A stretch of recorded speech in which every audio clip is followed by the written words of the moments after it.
this chapter, we're going to be looking at chemical reactions. And so the first thing we need to define is, well, what exactly is a chemical reaction or a chemical change? Well, a chemical change occurs when a substance is converted into one or more new substances. At the very beginning of this year, we distinguished between chemical changes and physical changes. Chemical changes being you're actually changing the identity of the substance. And so how can we know if a chemical change has occurred? Well, there are 4 different evidences of a chemical change. The first being the formation of gas. Now, what you will see when a gas is formed are bubbles. Okay? The second one is change in color. That does not mean you take something blue, you add it to a clear substance, and it changed color by turning blue. That means you take 2 liquids, and when you combine them together, they form yellow. So a change in color is a color that comes from seemingly nothing, but clearly a chemical change. Third is the formation of a solid, which we call a precipitate. And finally, either heat is produced or heat is absorbed. So if one of these 4 things occurs, then that lets you know that a chemical change has occurred, since you can't see with your eyes a substance converting into a new substance. We have to rely on these 4 evidences of a chemical change. Now, when we're writing a chemical equation, I gave this kind of, and your book gave this kind of mundane example of taking 2 wheels, adding a frame, and it becomes a bicycle. The purpose of this is to show you what a chemical equation shows you. The reactants would be your wheels and your frame. Those are what go into the reaction. That arrow represents a chemical change occurring, and then the bicycle is your product. Now, we say that 2 wheels and a frame react to produce, that's what the arrow means, to produce 1 bicycle.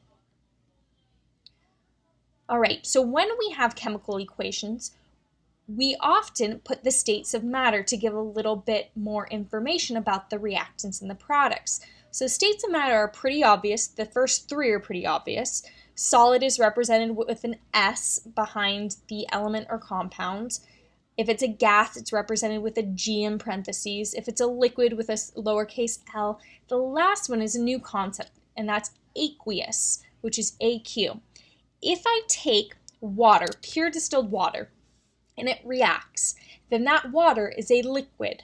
But if I take a compound like salt and dissolve it in water, even though that solution is a liquid, because it's a solution, because I dissolved a solid in a liquid, we refer to it as aqueous. So a lot of what you will see in this class is aqueous, because it's easier for compounds to react when they're dissolved in water than when they're just solids. And so we're going to be dissolving a lot of stuff into solution, making that state of matter aqueous. So one of the key things that you should have already learned, but we're going to review today, is balancing chemical equations. Okay? Whenever we have a chemical equation, we always need to make sure it's balanced. Now, why do we balance chemical reactions?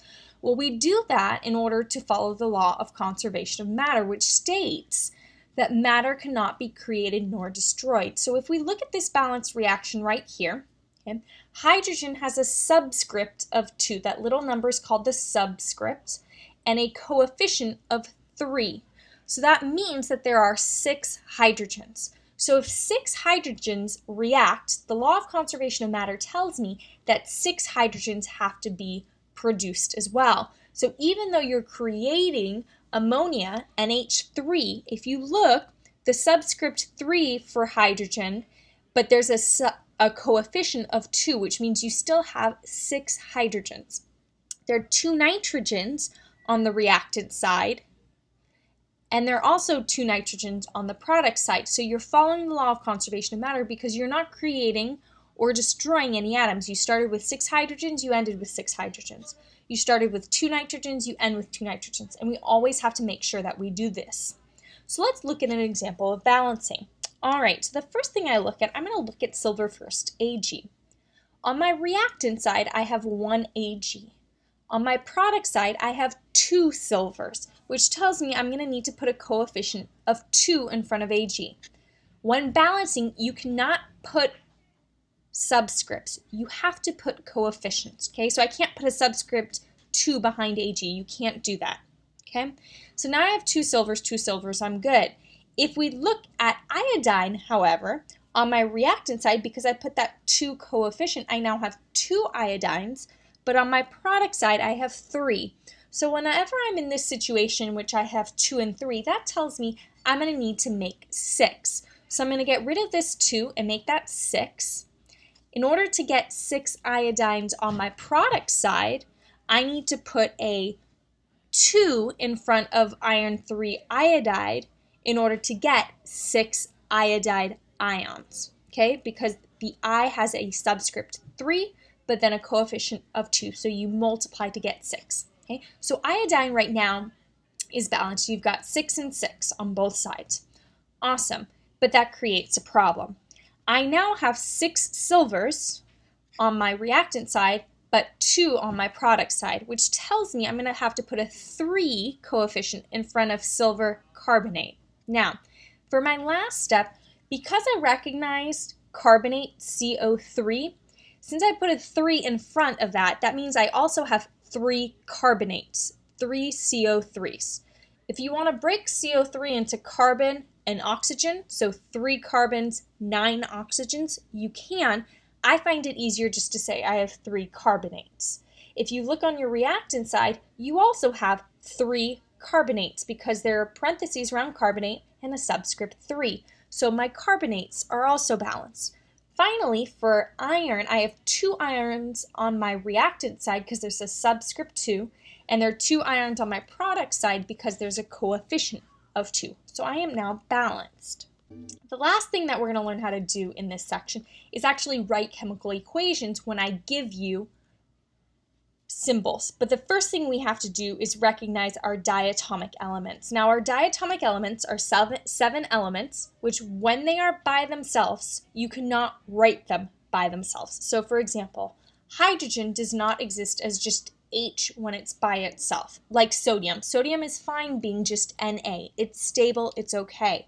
Hydrogen, however, is not stable when it's by itself and instead needs to be covalently bound to another hydrogen. So hydrogen exists as H2 when it's by itself, only when it's by itself. Okay? Nitrogen, oxygen, fluorine, chlorine, bromine, iodine, all 7 of those cannot simply exist by themselves. You can't just have O. You can't just have F. You can't just have Cl. Those are very unstable, and so in a typical reaction, you will not see those by themselves. So let's actually write the formula for a reaction. I'm told I have sodium hydroxide reacting with iron 2 chloride. So those are going to be my reactants. So I'm first going to write the chemical formula for sodium hydroxide. Well, sodium, this is an ionic compound, so I'm going to cross charges. Sodium has a +1 charge. Hydroxide has a -1 charge, so that would just be NaOH. It reacts with iron 2 chloride. Well, this tells me that iron has a 2+ charge, and chlorine, I know, has a -1 charge. So when I cross my charges, I get FeCl2. That produces, or it forms, so I need my arrow, my products, which are sodium chloride and iron 2 hydroxide. Well, sodium chloride is an ionic compound, so again, I've got to cross my charges. Sodium has a +1 charge, chlorine has a -1 charge, that produces NaCl, and while iron has a 2 charge, hydroxide is -1, so when I cross my charges, again, because it's an ionic compound, I get FeOH in parentheses 2. The last thing I need to do is balance. So I look, I've got 2 hydroxides on my product side. I only have 1 hydroxide on my reactant side, so I'm going to put a 2 in front of sodium hydroxide. Now I have 2 sodiums on my reactant side, but only 1 on my product side, so I'm going to put a 2 there. Now I have 2 chlorines on my product side and 2 on my reactant side, so I'm good there. And I've got 1 iron on my reactant side and 1 iron on my product side, so I am balanced. So in this video, guys, you learned how to identify a chemical reaction, you learned about reactants and products, you learned about the states of matter of your reactants and your products. You also learned how to balance, and then finally you were able to take what you learned in chapter 6 with naming and writing the formulas for compounds and actually were able to write your own chemical equation.